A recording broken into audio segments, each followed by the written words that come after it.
करते हैं हम। तो गाइस इसका पहला अध्याय है rich dad and poor dad, मतलब कि अमीर डैडी और पुअर डैडी। तो इसमें कह रहा है गाइस, मेरे दो डैडी थे, एक अमीर और दूसरे गरीब थे। एक बहुत पढ़े लिखे और समझदार थे, वे पीएचडी थे और उन्होंने अपने 4 साल के अंडर ग्रेजुएट कार्य को 2 साल में ही कम समय में कर लिया था। इसके बाद वे आगे पढ़ने के लिए स्टैनफोर्ड यूनिवर्सिटी ऑफ शिकागो तथा नॉर्थवेस्टर्न यूनिवर्सिटी गए। गाइस इसमें कह रहा है कि वे जो पढ़े, इसके जो हैं 2 डैडी थे, एक अमीर डैडी थे, एक गरीब थे। जो एक डैडी तो बहुत समझदार थे, उनके बारे में बताया गया है यहाँ पे कि वे अंडर ग्रेजुएट थे। फिर वो जो है स्टैनफोर्ड यूनिवर्सिटी गए पढ़ने के लिए। फिर यूनिवर्सिटी ऑफ शिकागो तथा, मतलब ये यूनिवर्सिटी जो है शिकागो में थी, और शिकागो तथा नॉर्थ वेस्टर्न यूनिवर्सिटी गई। और यह सब उन्होंने पूरी तरह से स्कॉलरशिप के सहारे ही किया। मेरे दूसरे डैडी 8वीं से आगे नहीं पढ़े थे। गाइस ये जो थे, ये अमीर डैडी थे। दोनों ही अपने कैरियर में सफल थे। दोनों ने ज़िंदगी भर कड़ी मेहनत की थी। दोनों ने ही काफ़ी पैसा कमाया था, परंतु उनमें से एक पूरी ज़िंदगी पैसे के लिए परेशान होता रहा। दूसरा हवाई के सबसे अमीर व्यक्तियों में से एक बन गया। एक के मरने पर उसके परिवार, चर्च और ज़रूरतमंदों को करोड़ों डॉलर की दौलत मिली, और दूसरा अपने पीछे कर्ज छोड़कर मरा। मेरे दोनों डैडी इरादे के पक्के, चमत्कारी और प्रभावशाली थे। दोनों ने मुझे सलाह दी, परंतु उनकी सलाह एक सी नहीं थी। दोनों ही शिक्षा पर बहुत जोर देते थे, परंतु उनके द्वारा सुझाव गए पढ़ाई के विषय अलग अलग थे। अगर मेरे पास केवल एक ही डैडी होते तो मैं या तो उनकी सलाह मान लेता था, फिर उसे ठुकरा देता। चूँकि सलाह देने वाले 2 थे, इसलिए मेरे पास 2 विरोधाभासी विचार होते थे। यानी कि उसके पास 2 डैडी थे। वो जो है कंफ्यूज था एक तरफ से कि वो कौन से डैडी की बात माने, और दोनों के विचार जो अलग अलग थे। इस लाइन का ये मतलब है।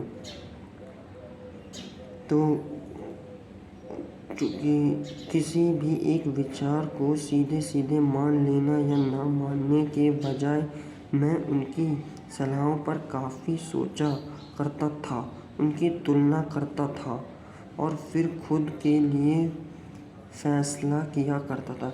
गाइस वो जो है कंफ्यूज तो था ही, उसके 2 डैडी थे। तो गाइस फिर वो उनके बारे में सोचता था कि वो कौन से डैडी की बात माने। फिर वो सोचता था किसकी बात सही है वो। तो गाइस हम अगले पेज पे आते हैं। अब समस्या यह थी कि अमीर डैडी अभी अमीर नहीं थे और गरीब डैडी अभी गरीब नहीं थे। दोनों ही अपने कैरियर शुरू कर रहे थे और दोनों ही दौलत तथा परिवार के लिए मेहनत कर रहे थे, परंतु पैसे के बारे में दोनों के विचार और नज़रिए एकदम अलग अलग थे। उदाहरण के तौर पर एक डैडी कहते थे, पैसे का मोह ही सभी बुराइयों की जड़ है, जबकि दूसरे डैडी कहा करते थे, पैसे की कमी ही सबसे बुराई की जड़ थी। गाइस ये 2 डैडी हैं, ये अलग अलग बातें कह रहे हैं इस उदाहरण में। जब मैं छोटा था तो मुझे दोनों डैडी की अलग अलग सलाहों से दिक्कत होती थी। एक अच्छा बच्चा होने के नाते मैं दोनों की बातें सुनना चाहता था, परेशानी यह थी कि दोनों एक सी बातें नहीं कहते थे। उनके विचारों में ज़मीन आसमान का फ़र्क था, खासकर पैसे के मामले में। मैं काफ़ी लंबे समय तक यह सोचा करता कि उनके मेरे कितने, क्या, कहाँ, क्यों, कहाँ और उसका परिणाम क्या होगा। गाइस वो ये सोचा करता था कि अगर मैं इन दोनों में से किसी एक की बात मानूं तो उसका क्या परिणाम होगा, क्या ये सही है, ये गलत है, वो ये सोचा करता था। मेरे बहुत सा समय सोच विचार में ही गुजर जाता था। मैं खुद से बार बार इस तरह के सवाल पूछा करता, उन्हें ऐसा क्यों कहा, और फिर दूसरे डैडी की कही हुई बातों के बारे में भी इसी तरह के सवाल पूछता। काश मैं यह बोल सकता, हाँ वे बिल्कुल सही हैं, मैं उनकी बातों में पूरी तरह सहमत हूँ, या यह कह कर मैं सीधे उनकी बात ठुकरा सकता हूँ। बुड्ढे को यह नहीं पता कि वह क्या कर रहा है, क्योंकि दोनों ही मुझे प्यार करते थे, इसलिए मुझे खुद के लिए सोचने पर मजबूर होना पड़ा। गाइस दोनों ही इस लाइन का ही मतलब है, दोनों डैडी जो थे वो जो उसको सलाह देते थे, वो समझ नहीं पाता था कि वो किसकी सलाह माने। उसका वक्त, उसका समय जो है वो सोचने में ही निकल जाया करता था कि वो कौन सा डैडी की जो है बात माने। गाइस खुद के लिए सोचने पर मजबूर होना पड़ा। गाइस फिर वो सोचता ही था।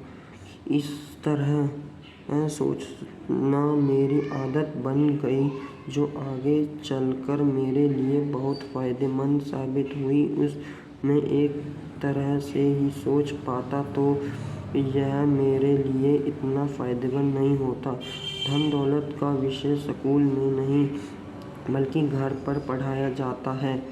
गाइस ये सही बात है। गाइस सब लोग जो है स्कूल में पढ़ते हैं वो सोचते होंगे कि जॉब वगैरह करके जो है, नौकरी वगैरह करके वो कुछ भी कर सकते हो। गाइस ये मत सोचना।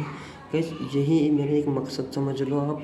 इस बुक में जो है, अगर आपने इस वीडियो को देख लिया सही से, मैं इसकी पूरी बुक की प्लेलिस्ट बना रहा हूँ, तो गाइस आप ये समझ जाएंगे कि क्यों जो है ज़रूरी नहीं है डिपेंड होना जॉब पे ही। तो गाइस हमारी वीडियो आप देखते रहना। गाइस हम आगे शुरू करते हैं। धन दौलत का विषय स्कूल में नहीं बल्कि घर पर पढ़ाया जाता है। शायद इसलिए अमीर लोग और ज़्यादा अमीर होते जाते हैं, जबकि गरीब और ज़्यादा गरीब होते जाते हैं, और मध्य वर्ग कर्ज में डूबा रहता है। हम में से ज़्यादातर लोग पैसे के बारे में अपने माता पिता से सीखते हैं। कोई गरीब पिता अपने बच्चे को पैसे के बारे में क्या सिखा सकता है? वह सिर्फ इतना ही कह सकता है, स्कूल जाओ और मेहनत से पढ़ो। हो सकता है वह बच्चा अच्छे नंबरों से कॉलेज की पढ़ाई पूरी कर ले, फिर भी पैसे के मामले में उसकी मानसिकता और उसका सोचने का ढंग एक गरीब आदमी जैसा ही बना रहेगा। यह सब उसके तब सीखा था जब वह छोटा बच्चा था। गाइस इस पूरे पैराग्राफ का मतलब ये है, गाइस जो मिडिल क्लास लोग जो होते हैं वो, उनके पेरेंट्स जो कहते हैं गाइस तुम अच्छे नंबर लाओ, अच्छे नंबरों से पास हो, फिर तुम जो है अच्छे नंबरों से पास होगे, फिर अच्छे कॉलेज में तुम्हारा एडमिशन होगा, फिर तुम्हारी अच्छी जॉब मिलेगी, फिर तुम जॉब मिलने के बाद फिर तुम रिटायर हो जाओ। गाइस मतलब ये वो गरीब के गरीब रहते हैं, अमीर वो इसलिए नहीं बन पाते क्योंकि उन्हें फाइनेंशियल नॉलेज नहीं होती। गाइस ये है, धन का विषय स्कूलों में नहीं पढ़ाया जाता। स्कूलों में शैक्षणिक और व्यावसायिक निपुणताओं पर जोर दिया जाता है, न कि धन संबंधित निपुणता पर। इससे यह साफ हो जाता है कि जिन स्मार्ट बैंकर्स डॉक्टर्स और अकाउंटेंट्स के स्कूल में अच्छे नंबर आते हैं, वे ज़िंदगी भर पैसे के लिए संघर्ष क्यों करते हैं? हमारे देश पर जो भारी कर्ज लदा हुआ है वह काफ़ी हद तक उन उच्च शिक्षित राजनेताओं और सरकारी अधिकारियों के कारण है जो आर्थिक नीतियाँ बनाते हैं। और मज़े की बात यह है कि वे धन और के बारे में बहुत कम जानते हैं। गाइस आप जो है इस गाइस इसमें ये बात है कि मतलब कि आपको जो है धन के मतलब फाइनेंशियल जो नॉलेज है ना लेनी ही पड़ेगी, तभी आप फाइनेंशियली स्ट्रॉन्ग बनोगे, सर्वाइव कर पाओगे, मतलब अच्छी लाइफ जो है आप गेन कर पाओगे। तो गाइस आगे जो है इस पैराग्राफ अगर आप जानना चाहते हैं तो इस वीडियो को लाइक करें, कमेंट करें, शेयर करें।